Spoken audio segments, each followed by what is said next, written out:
सात संगत जी, प्यार से कहना धन्यकार जी। आज सत्संग में ये जो भाव हर कोई श्रवण कर रहा था, चाहे वो वक्ता कोई भी हो, एक उम्र उनकी कोई भी हो, एक भाव, एक उद्देश्य जो एक संदेश दे रहे हैं, वो वही संदेश है जो हमें इस चाह से भक्तों का रहा है कि खुद भक्तों ने तो जहाँ अपनी आत्मा का कल्याण कर लिया, इस परमात्मा के साथ ये पहचान करके,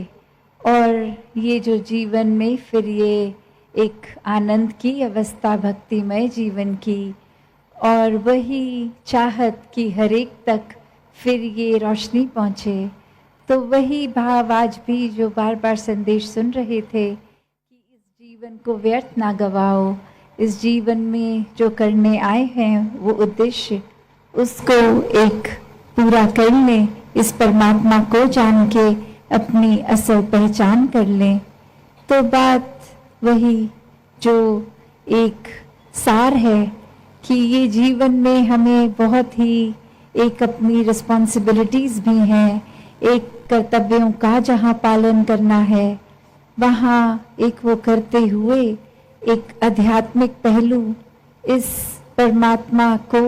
हर समय के लिए पकड़ के रखना है, इसको एहसास में रखना है, मन में रखना है। तो एक जीवन में जहाँ कितने ही एक रूप हैं, ये रंग हैं, ये माया की जो बात आती है, ये उलझा देने वाली कि सब कुछ सरल है भी तो भी वो कॉम्प्लिकेशंस कि कैसे ये कभी कभी चाहे वो दिमाग का अपना ही उपज हो या फिर एक कोई सामाजिक रूप में कुछ चीज़ें जो जिस तरह नहीं होनी चाहिए उसको वो वैसा रूप दे दिया जाता है। तो कैसे हर समय जब विचरण भी इसी समाज में करना है, एक अपनी बुद्धि के साथ ही इस शरीर में ही जीना है, तो भी कैसे ये चीज़ों को हावी नहीं होने देना खुद पे। तो ये भरम भुलेखे, ये भ्रांतियाँ, ये सुपरस्टिशन, ये तो एक जहाँ संसार में है, खुद पे उनका रंग कैसे नहीं आने देना। एक इंसान हमेशा जहाँ ये तो सोचता है कि जीवन को एक अच्छा जीवन जीना है, एक हर समय अच्छाई सुकून महसूस करना है, पर वो कर्म, वो सोच फिर ऐसी है जो बेचैन कर देती है, वो चैन में नहीं रहने देती। एक एक्शंस, एक कर्म ऐसी रास्ते पे चलने लग जाते हैं जो फिर रास्ता एक नीची ही दिशा लेके जाएगा, पतन का ही कारण बनेगा। एक मन में जहाँ इंसानियत के भाव होने चाहिए, वहाँ कब वो हैवानी रूप इंसान का ये हावी होकर एक जीवन को कहीं विपरीत ही दिशा ले जाता है। जबकि इस परमात्मा ने ज्ञान बख्श के ये चेतनता भी दी है कि हर समय एक सेल्फ करेक्शन मोड पे खुद को डाला जा सकता है। हर समय जैसे ही ये डगमगाया भी अगर मन, तो कैसे खुद को वापस स्थिर से जोड़कर स्थिर किया जा सकता है। पर ये इंसान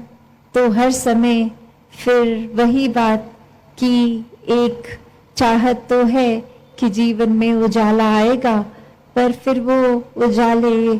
को पता भी है प्राप्त करने का एक भक्तों ने रास्ता दिखाया, पर ये अंधकार में ही एक विचरण करने का एक मजा आने लग गया। एक जब पता भी है, अक्सर हमें कुछ भी जीवन में कर रहे होते हैं और वो बात ऐसे लगती है कि हाँ ये ख्याल आया तो था, पर उस पर कुछ एक्ट नहीं किया, उसको ज़्यादा गहराई तक सोचा नहीं, जैसा चल रहा था सब कुछ चलने दिया। तो बात वही, वो जो हम कॉन्शियस की बात करते हैं, एक चेतनता की बात करते हैं कि अगर ये कोई बदलाव के लिए एक जीवन में सोच आई भी तो उसको अनदेखा कर दिया, उस पर तवज्जो ही नहीं दिया, एक आई गई बात हो जाती है। तो ऐसे ही इंसान इस संसार में आए तो हैं, एक रूप ये कि ये पता है सब माया है, सब क्षणभंगुर है, कुछ भी हमेशा नहीं रखना। फिर भी हर एक चीज पे मन इस तरह टिका लेता है कि फिर वो ना होने का दुख एक अंदर से मन को खलता है कि ये सब कुछ हासिल होना चाहिए था और वो नहीं हासिल हो पा रहा, तो फिर उसके ही गम में वे रहकर। तो एक कहानी भी इसी प्रकार की कि कहाँ एक इंसान उठता है सुबह और जाके जिस जिस व्यक्ति को अपने घर के बाहर देखता है सबको जा जाकर बोलता है कि मैंने तो सब राजपाट छोड़ दिया है, एक मैंने सब चीज़ों को, सुख सुविधाओं को अबैंडन कर दिया है, ये एक मैं इतना बड़ा राजा और फिर कुछ भी अब मैं उस तरह वो नहीं अपने पास एक लग्जरियस लाइफ रख रहा हूँ।